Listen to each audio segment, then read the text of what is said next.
नमस्कार दोस्तों। साल 1983 में एक पिक्चर रिलीज हुई थी जिसका नाम था अंधा कानून।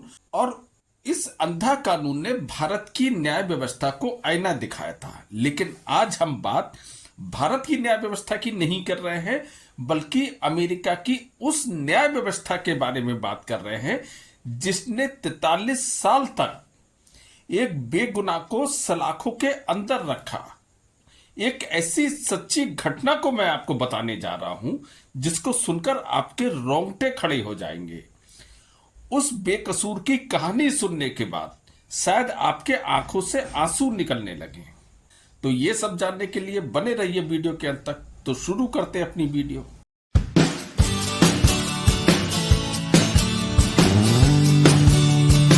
दरअसल ये घटना अमेरिका के पेंसिल्वेनिया में 43 साल तक सजा काटने के बाद एक व्यक्ति निर्दोष साबित हुआ।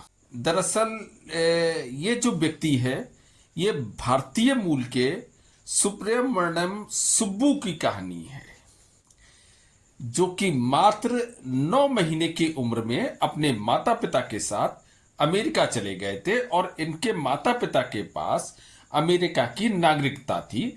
और सुब्रमण्यम सुब्बू के जो पिताजी थे वो अमेरिका के एक जाने माने कॉलेज में फिजिक्स के प्रोफेसर थे। परिवार बहुत सभ्य और पढ़ा लिखा था, और जो सुब्बू थे वो भी पढ़ाई में बहुत तेज हुआ करते थे। लगातार बड़े बड़े सपनों के साथ सुब्बू बड़े होने लगे। हमेशा क्लास में फर्स्ट आते थे, बहुत अच्छे नंबर लाते थे। सुब्बू का एक दोस्त हुआ करता था थॉमस किन्सर, जिससे सुब्बू की बहुत अच्छी दोस्ती हुआ करती थी। एक दिन अचानक थॉमस किन्सर की कॉलेज में लाश मिलती है। दरअसल उसे सर में एक गोली मारी गई थी, और जिस कारण कॉलेज में पुलिस आई। पुलिस ने अपनी तफ्तीश आगे बढ़ाई, लोगों से पूछताछ करी। और पुलिस को जब लोगों ने ये बताया कि लास्ट बार किन्सर को सुब्रमण्यम सुब्बू के साथ देखा गया, केवल इतने छोटे से बात की वजह से सुब्बू को पुलिस उसके घर से उठा के ले गई पूछताछ के लिए। और तब मात्र सुब्बू की उम्र जो थी 19 साल थी, और उसके दोस्त की उम्र भी लगभग 19 साल ही रही होगी। पुलिस ने काफी ज्यादा पूछताछ की सुब्बू से कि ये मर्डर तुमने कैसे करा, तुमने उसके सर में गोली क्यों मारी। और सुब्बू का बार बार यही कहना था कि मैंने अपने दोस्त की हत्या नहीं की है। लेकिन पुलिस ने उसकी एक नहीं सुनी। पुलिस ऐसा क्यों कर रही थी और आगे तफ्तीश को क्यों नहीं ले जाना चाह रही थी? फिलहाल उसने अपनी चार्जशीट में सीधे सीधे 19 साल के सुब्बू को दोषी करार दे दिया। और अब आगे अदालती कार्रवाई शुरू हुई। अदालत के सामने पुलिस ने अपने चार्जशीट को पेश करा, और जिसमें पुलिस ने अदालत को बताया कि किन्सर की हत्या सुब्बू ने ही करी है, उसके सर में गोली मारकर, जो कि .25 कैलिबर की पिस्टल से उसे गोली मारी गई थी। अदालत ने भी सुब्बू के वकील की एक नहीं सुनी, कोई दलील नहीं सुनी। दरअसल सरकारी वकील ने कुछ झूठे गवाह भी पेश कर दिए, और सरकारी वकील ने कुछ ऐसी दलीलें दी जिसके कारण 19 साल के सुब्बू जो थे वो फंसते चले गए। और अदालत ने उन्हें एक ऑफर भी दिया कि तुम अभी कम उम्र के हो, तुम कॉलेज स्टूडेंट हो, तुम अपना गुनाह कबूल कर लो। हो सकता है कि तुम्हारी कुछ सजा है वो कम की जा सकती है। लेकिन सुब्बू ने सीधे तौर पे ये कहा कि मैंने अपने दोस्त का मर्डर नहीं करा है, इसलिए मैं ये दोष कबूल नहीं करूंगा। अब सुब्बू को निचली अदालत ने सजा सुना दी, और सजा भी ऐसी कि जब तक आप जिंदा रहोगे तब तक आप जेल में रहोगे और आपको कोई पेरोल भी नहीं मिल सकता है। सुब्बू के माता पिता ने ऊपरी अदालत में अपील की और कोशिश की कि मेरा लड़का निर्दोष है, उसने कोई ऐसा गुनाह नहीं किया है। और जिस वक्त ये हत्या हुई थी, जो पुलिस जैसा कि बता रही है, उस वक्त वो घर पर मौजूद था। लेकिन ना तो अदालत उसके वकीलों की, उसके पेरेंट्स की सुन रही थी। अदालत केवल और केवल जो सरकारी वकील थे और पुलिस की जो रिपोर्ट थी उससे ही सत्यता का प्रमाण पत्र मान रही थी। ऊपरी अदालत ने भी ये 1983 में एक मौका दिया था कि आप अपना गुनाह कबूल कर लो।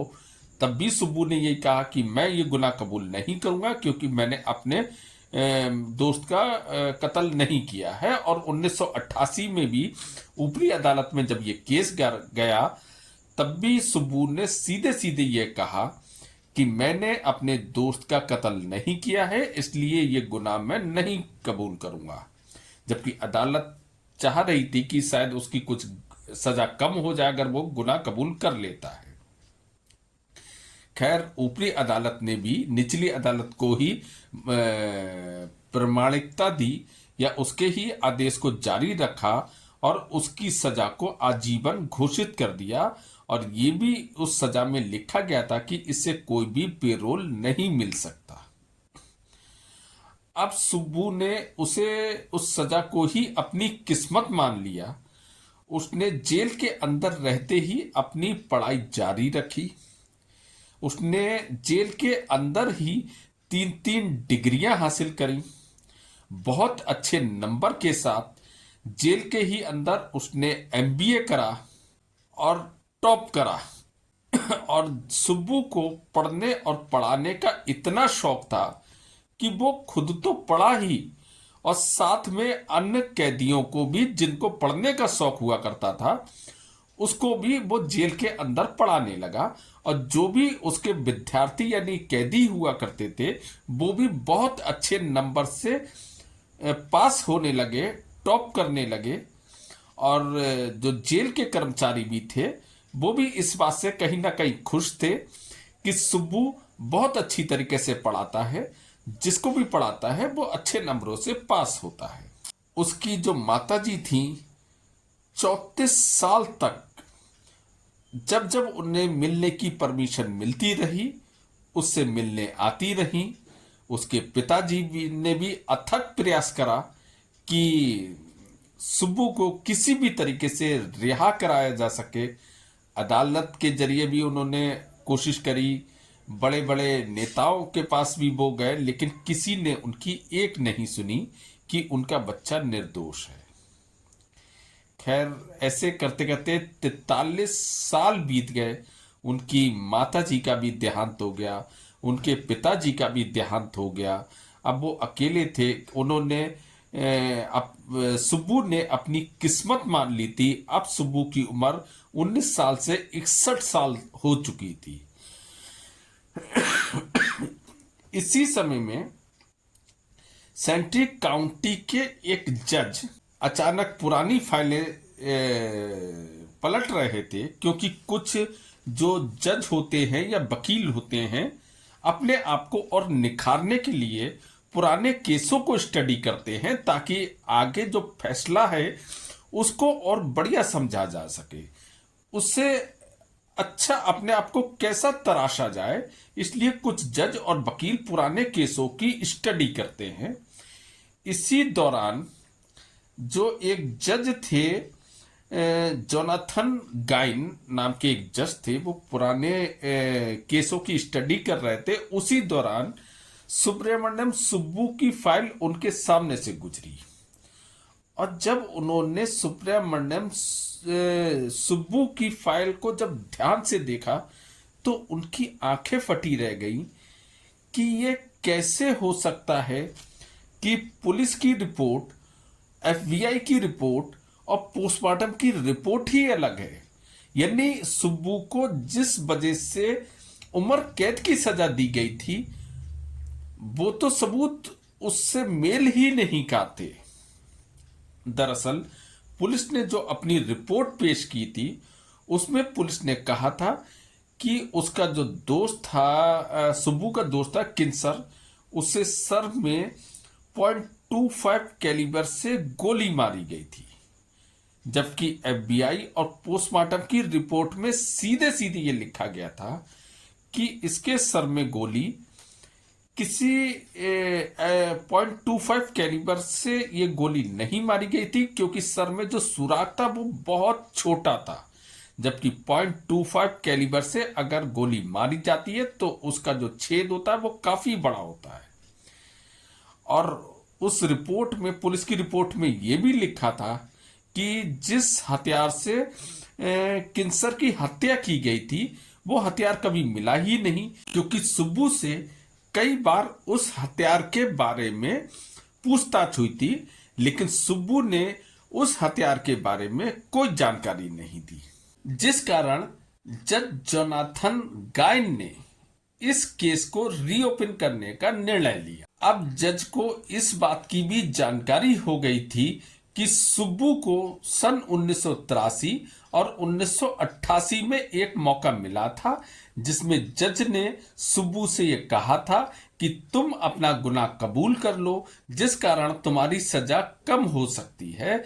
लेकिन इसके बावजूद सुब्बू ने अपना जुर्म कबूल नहीं करा था, जबकि जज ये जानते थे कि सुब्बू के पास इसके सिवा अपनी सजा कम कराने के लिए इसके अलावा कोई मौका ही नहीं है। उसके बावजूद अगर कोई अपना जुर्म कबूल नहीं कर रहा है, यानी ये काम केवल एक बेगुनाह व्यक्ति ही कर सकता है। दोबारा से अदालत की कार्रवाइयां स्टार्ट हो गईं, दोबारा से वकीलों की तहरीर स्टार्ट हो गई, लेकिन इस बार एफबीआई की रिपोर्ट और पोस्टमार्टम की रिपोर्ट भी उसके पुलिस की रिपोर्ट के साथ संलग्न की गई, जिससे यह साबित हो गया कि सुब्रमण्यम सुब्बू पूरी तरीके से बेगुनाह है, जिस कारण जज ने उन्हें बाइज्जत रिहा किया और इस केस को कौन दोषी है ये एक जांच कमेटी गठित कर दी गई।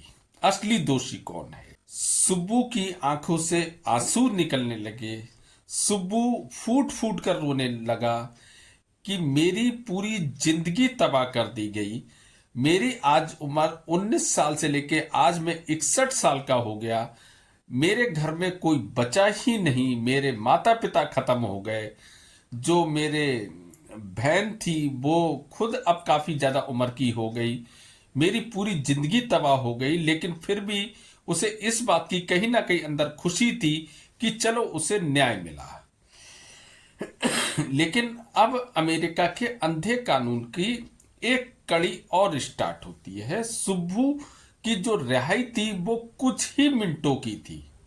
सुब्बू जैसे ही जेल से बाहर निकले, यूएस के इमिग्रेशन डिपार्टमेंट और कस्टम यानी आईसीई ने उन्हें दोबारा से गिरफ्तार कर, केवल इस बात का हवाला देते हुए कि जो ट्रंप हैं उन्होंने एक नया कानून अमेरिका में बनाया था कि अगर बाहर विदेश का कोई भी व्यक्ति कोई भी क्राइम करता है तो उसे उसके देश डिपोर्ट किया जाए। उन्होंने जो उसका हवाला दिया कि जब आप 15 या 16 साल की उम्र में आपने एक ड्रग्स बेची थी। उसके वकीलों ने उन अधिकारियों को समझाया, उन अदालतों को समझाया कि उस समय सुब्बू नाबालिग थे। वो केस वहीं पर खत्म हो चुका था। अब ये कोई आधार नहीं बनता। जिस व्यक्ति ने 43 साल तक वो सजा काटी जिसका वो दोषी ही नहीं था, उसके बाद इस एक छोटे से पॉइंट को लेकर उसे इंडिया डिपोर्ट करने की क्या जरूरत है? दरअसल अब सुब्बू को का इंडिया से कोई मतलब ही नहीं था। पहले उसके पेरेंट्स अमेरिका आए थे, तब लगभग उसके जो और दूसरे रिश्तेदार भी थे वो भी अमेरिका आ गए थे, या जो इंडिया में जो रिश्तेदार बचे भी थे वो लगभग अब खत्म हो चुके थे। अब इंडिया में सुब्बू का कोई भी जानने वाला नहीं बचा था। जानने वालों में अमेरिका में ही सुब्बू की एक बहन, उसकी भांजियां और एक या दो भतीजी जो थी। सुब्बू की जो बहन थी वो ये चाहती थी कि मेरे भाई ने 43 साल तक बेगुनाह होने के बावजूद सजा काटी है, अब बाकी जिंदगी हम भाई बहन आपस में मिलकर बिताएंगे। लेकिन अमेरिका की सरकार इतना निर्दयी हो चुकी थी कि वो उसे इंडिया डिपोर्ट करने के लिए अड़ गई।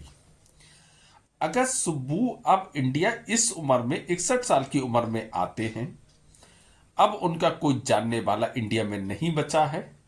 वो इंडिया के कल्चर से वाकिफ नहीं है। भले ही वो पैदा हुए हैं, लेकिन 9 महीने की उम्र कोई उम्र नहीं होती है, इसलिए वो यहाँ के कल्चर से वाकिफ नहीं है। यहाँ पर उन्हें कोई नौकरी अब नहीं मिल सकती। वो किस तरीके से किसी को जानते नहीं, किस तरीके से अपना जीवन व्यतीत करेंगे, इस बात की चिंता सुब्बू को खाए जा रही थी। लेकिन अमेरिका का अंधा कानून, जिसको शर्मिंदा होना चाहिए था अपने उस व्यवहार पर, अपनी उस न्याय प्रणाली पर, जिसने एक बेगुनाह को 43 साल तक सलाखों के अंदर रखा निर्दोष होने के बावजूद, उल्टा उसे एक नए केस में दोबारा से परेशान करने का तरीका निकाल लिया। तभी मैं कह रहा था कि 1983 में जो अंधा कानून पिक्चर रिलीज हुई थी, उसने भारत की न्याय व्यवस्था को आईना दिखाया था। लेकिन इस अंधे कानून को आप क्या कहेंगे कि उस अंधे कानून को शर्मिंदा होने की बजाय आंख दिखाने की हैसियत किसने दी?